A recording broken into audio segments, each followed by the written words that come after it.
देखो लिखा हुआ है, आप बताओ। आयुष सुंदर है। आयुष सुंदर है ना। और दूसरा वाक्य क्या लिखा हुआ है?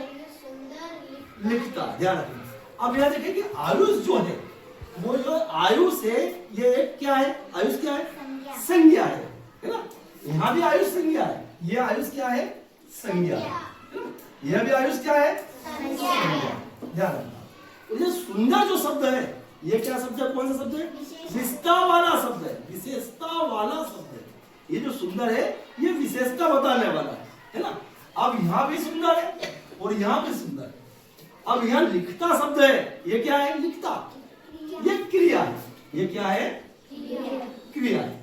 अब यहाँ देखिए अपन, ये जो सुंदर शब्द विशेषता वाला शब्द है यहाँ किसकी विशेषता बता रहा है? आयुष की। जब ये संज्ञा की विशेषता बतला दे या सर्वनाम की विशेषता बता दे ये विशेषता वाला शब्द, तो ये हो जाएगा विशेषण।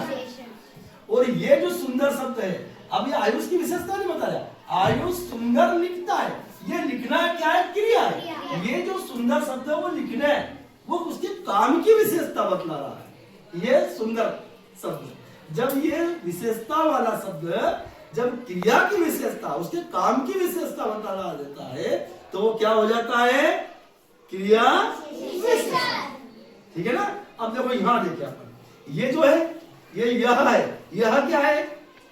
यह क्या है? सर्वनाम है ना। यहाँ भी यह सर्वनाम है। और ये जो तेज है ये क्या है? विशेषता वाला शब्द है ना। अब यह क्या? यह तेज लड़की है। ये जो यह तेज जो है ना वो कौन है? यह है सर्वनाम। ये क्या किसके साथ जुड़ा हुआ है? सर्वनाम के साथ, यह के साथ जुड़ा हुआ है। अब यह देखो, यह क्या? संज्ञा को अंग्रेजी में नाम कहते हैं। किसी व्यक्ति, वस्तु, स्थान अथवा वाक्य नाम को संज्ञा कहते हैं। जैसे वैदिक, गोपाल, आयुष, कुर्सी। पर हम समझ रहे हैं सर्वनाम। सर्वनाम को अंग्रेजी में प्रोनाउन कहते हैं।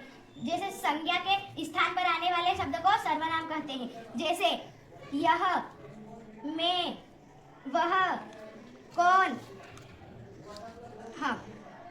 यहाँ समझ रहे हैं विशेषण। विशेषण को अंग्रेजी में एडजेक्टिव कहते हैं। संज्ञा और सर्वनाम के विशेषता बताने वाले शब्द को विशेषण कहते हैं। जैसे अच्छा, स्वच्छ। वैशाली अच्छी लड़की है। हमारी स्कूल स्वच्छ है। हम समझ रहे हैं क्रिया, उसको अंग्रेजी में वर्ब कहते हैं। किसी शब्द को पढ़ने में ऐसा लगता है कि कोई कार्य का होने का बोध हो रहा है, उसे क्रिया कहते हैं। जैसे देखना, आना, अंश देख रहा है, अमन आ रहा है। को अंग्रेजी में क्या बोलते हैं? एडवर्ब है ना। अब एडवर्ब, अब जैसे क्रिया विशेषण है। अब क्रिया विशेषण है परिभाषा, जो क्रिया की विशेषता बता देता है और क्रिया की विशेषता बता देता है, उसको बोलते हैं क्रिया विशेषण है ना। जैसे तेज दौड़ना, ये तेज क्या है? विशेषण। और दौड़ना दौड़ता क्या है?